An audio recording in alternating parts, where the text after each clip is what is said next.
क्योंकि भगवान कृष्ण से जब पांडवों के बच्चों ने पूछा कि आपकी छोटी सी उम्र थी, बचपन में आपने पूतना को कैसे मार दिया, तो उन्होंने जवाब दिया अपनी खूबसूरती से कि हमें अपने अंदर कॉन्फिडेंस था, भरोसा था। सबसे बड़ा जो बल है वो आत्मबल होता है। सबसे बड़ा बल है कौन सा? आत्मबल है। वो आत्मबल की वजह से वो बने, हमने उसको नहीं माना। तो हमें अपने ऊपर भरोसा होना चाहिए।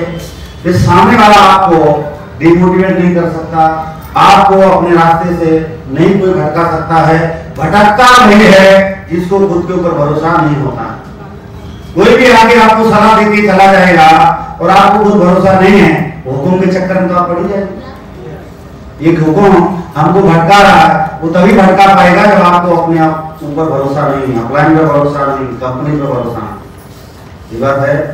आज अगर कोई हमको बोले कि असली पर वैल है, खुद का प्रोडक्ट नहीं बनाती है, दूसरे से लेती है, तो हमको बेवकूफ बना देंगे। हमारे सामने झूठ बोल पाएगा क्या? हो सकता है आपके ऊपर बोल देगा, क्योंकि आपने वो देखा नहीं। जब आप देख लेंगे तो आपको भी बेवकूफ नहीं बना पाएगा। अब आपने हमको देख लिया, आपको भरोसा ये है कि सुनील सर ने 14 साल 5 महीने में सरकारी नौकरी को छोड़ दिया, और अगर आप मार्केट में बोलेंगे कोई खोजी आदमी मिल गया, इस सर है हमारे जो ब्लैक डायमंड है, उन्होंने सरकारी नौकरी, कोच की नौकरी को 14 साल 5 महीने में छोड़ा, बिना पेंशन के छोड़ा, बोला हो ही नहीं सकता, छोड़ ही नहीं सकता।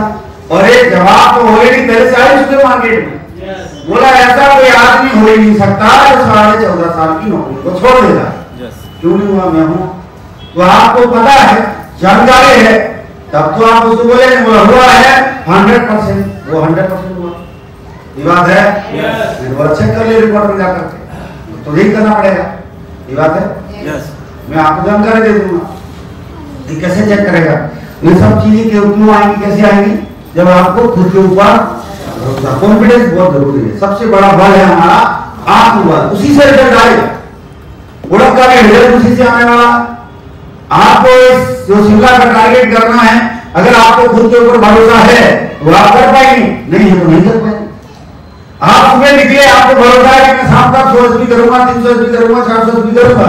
अगर आपको खुद के ऊपर भरोसा है, वो 400 500 भी होगी, अगर नहीं है तो नहीं होगा। ये सब कुछ खेल कॉन्फिडेंस का है। ये झूठ भी आदमी कॉन्फिडेंस से बोल जाता है, सामने वाले को सच लगता है। ये बात है। और एक आदमी सच भी कॉन्फिडेंस से नहीं बोल पाता, सामने वाले को झूठ लगता है। तो ये सारा खेल कॉन्फिडेंस का है। ये खुद के हमारे अंदर का जो पैशन कभी मरना नहीं चाहिए, क्योंकि पैशन ऐसा होना चाहिए, जब सुबह हम जगते हैं ना, सुबह जब जगते हैं लगना चाहिए ऐसा कि आज का दिन मेरे लिए आखिरी दिन है। हमें काम ऐसे करने जैसे आज आखिरी दिन है, आज लास्ट दिन है हमारे जीवन का। उस तरीके से हमको काम निपटाने पड़ते हैं। हासिल आ गया। सफलता के लिए जुनून चाहिए, पागलपन चाहिए। जब तक आपके घर वाले, आपके पड़ोसी, आपके रिश्तेदार आपको ये ना बोलने लगे बंदा पागल हो गया है, ये हमारे हस्बैंड साहब पागल हो गए आजकल, हाँ जी, बोला हमारा बेटा पागल हो गया है, और पड़ोसी भी बोले आदमी पागल हो गया है, पता नहीं क्या कर रहा है, हाँ जी। जब तक लोग पागल नहीं बोलने लग जाना, तब तक आप समझ लेना कि आपका भी काम स्टार्ट नहीं हुआ है। और जिस पे जग हंसा है, इतिहास उसी ने रचा है। और इतिहास रचने वाले अलग से नहीं होते हैं, हमारे बीच से ही होते हैं, हमारे जैसे ही होते हैं। वैसे वो जुनूनी होते हैं। उन्होंने एक बार जो चीज ठान लिया तो ठान लिया, वो फिर पीछे नहीं हटते। बात समझ आ गई? जब कोई भी आदमी, जैसे आपने वो मिल्खा सिंह को देखा, उसके अंदर जुनून था नहीं था, वो दौड़ता नहीं था, वो ऐसे बोलते तो उड़ता था। और एक आदमी है ऐसा, वो छत्तीसगढ़ में ही सारे जो आदमी है वो यादव साहब है, बिहार का है।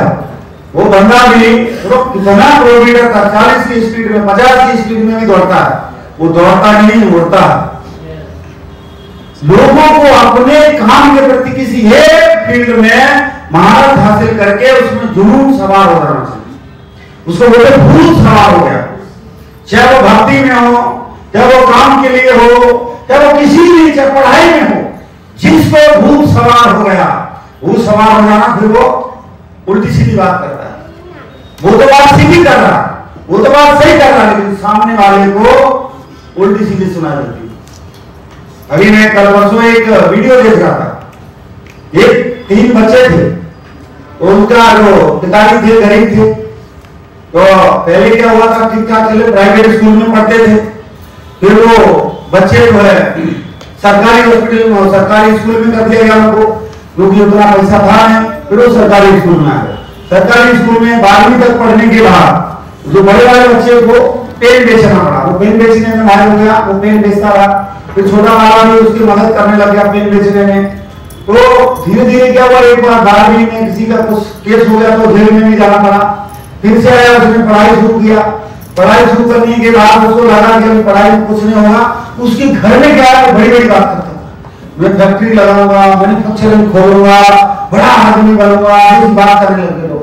ऐसी बात करने लगे तो लोगों को परेशानी, घर वालों को परेशानी होने लगी, ये पता नहीं क्या करेगा। तो वो भी बाद में आकर के पेन की उसमें आ गया, दोनों भाई ने पेन की दुकान अच्छी खोल, चल रही बढ़िया।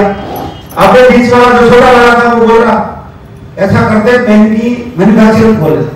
अब वो लगा ना, बोला मुश्किल से धंधा रास्ते पे आया और ये पेन की दुकान को फैक्ट्री खोलने की बात करेगा, कहीं ऐसा ना जो है वो भी चला।